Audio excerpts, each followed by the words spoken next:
थोर्ड ओराज अपने पैरिश का सबसे अधिक संपन्न और प्रभावशाली व्यक्ति था। एक दिन यकायक बहुत जल्दी में वह पादरी के पास पहुंचा और बोला, मेरे लड़का हुआ है और उसका नामकरण संस्कार कराना चाहता हूं। उसका क्या नाम रखेंगे?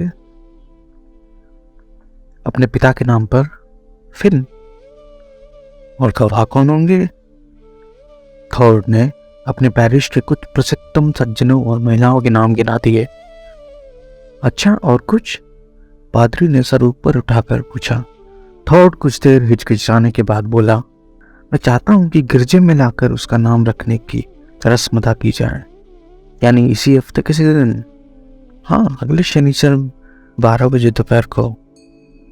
ठीक, और कुछ? पादरी ने पूछा। नहीं तो, कहकर थॉर्ड ने टोपी उठा ली और उसे लपेट सी देते हुए चलने का उपक्रम किया। पादरी उठा। हाँ, अभी एक बात बाकी है। और थॉर्ड की तरफ बढ़ा और उसका हाथ पकड़कर और गंभीरता पूर्वक उसकी आंखों में अपनी दृष्टि गड़ाते हुए बोला, ईश्वर करे तुम्हारा बेटा तुम्हारे लिए वरदान सिद्ध हो। 16 वर्ष बाद आज थॉर्ड फिर पादरी के पास आया था। ओह, वाकई थॉर्ड, तुम अपनी जिंदगी बड़े मजे से बिताते हो, पादरी ने कहा, क्योंकि आज 16 वर्ष बाद भी उसने थॉर्ड में रत्ती भर भी कोई परिवर्तन नहीं पाया। क्योंकि मुझे कोई तकलीफ नहीं है। पादरी चुप रहा, फिर कुछ क्षण बाद पूछा, कहो, आज क्या खुशखबरी है? कल मेरा बेटा नौकरी पर लग जाएगा।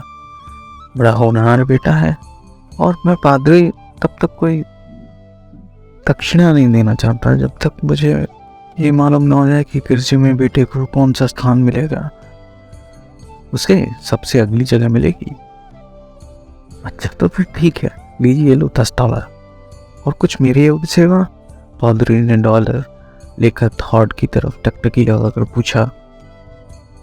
और तो कुछ नहीं, सब कृपा है आपकी। थॉर्ड चला गया और फिर 8 बरस निकल गए। एक दिन पादरी साहब के कमरे के बाहर बड़ा शोर सुनाई पड़ता था, क्योंकि बहुत से लोग गिरजे में आ रहे थे। उन सबके आगे आगे थॉर्ड था।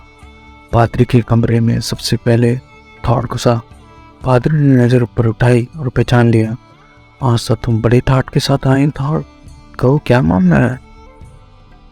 मैं इसलिए आया हूँ कि मेरे बेटे पर विवाह संबंधी नियम लागू कर दिए जाए, क्योंकि गतमत की लड़की कैरन स्टोलिंदन से उसकी शादी पक्की हो गई है।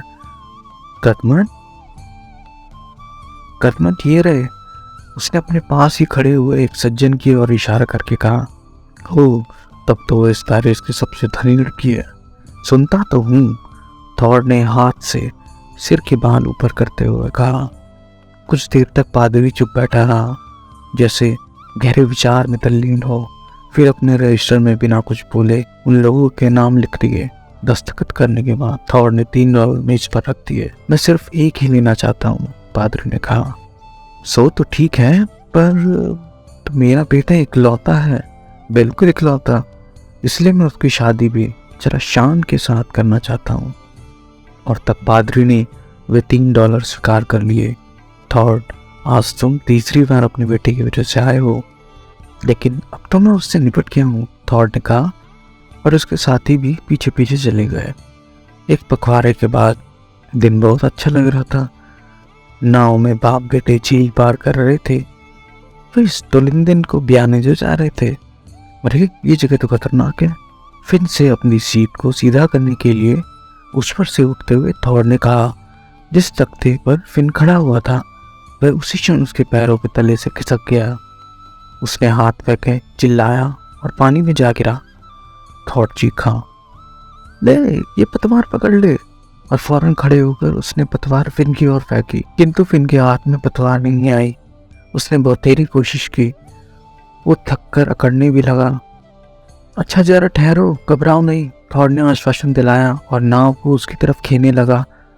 तब तक बेटे ने पलटा खाया, एक आंसू भरी निगाह से अपने बाप को देखा और कड़प हो गया।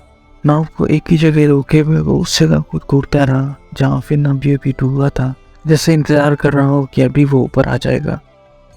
उसी जगह पर पानी में कुछ बुलबुले उठे, कुछ और उठे और फिर बड़ा सा बुलबुला उठा और फूट गया। झील की सतह फिर से दर्पण की तरह स्वच्छ निर्मल हो गई। 3 दिन और 3 रात कुछ न खाया, न जरा सोया। बराबर उसी जगह चारों तरफ नाव में थॉट चक्कर काटता रहा। बेटे की लाश तो अभी तक नहीं मिली थी उसे। तीसरी रात खत्म होते होते लाश ऊपर उतर आई। उसे गोद में लेकर वो पहाड़ी की ओर अपने बाग की तरफ चला। करीब करीब 1 साल बाद पतझड़ की वो शाम, कमरे के बाहर दालान में कुछ आहट सुनाई पड़ी, जैसे कोई दरवाजे की कुंडी खटखटा सा रहा था। पादरी ने जाकर दरवाजा खोल दिया। कमर झुकी हुई, सफेद बाल, लंबा दुबला एक आदमी कमरे में आ घुसा। पादरी कुछ देर तक उसे घूरता रहा, फिर आखिर में जाकर उसे पहचान पाया। वो थॉट था। इतनी देर में घर से निकले हो? पादरी ने पूछा और फिर मौन होकर खड़ा रह गया। हाँ, देर तो हो गई, कहकर थॉट कुर्सी पर बैठ गया। पादरी भी बैठ गया और जैसे कुछ प्रतीक्षा करने लगा। समय बीतता जा रहा था और बहुत सारा बीत गया, पर दोनों के दोनों चुप रहे। आखिरकार थॉट ने चुप्पी तोड़ी।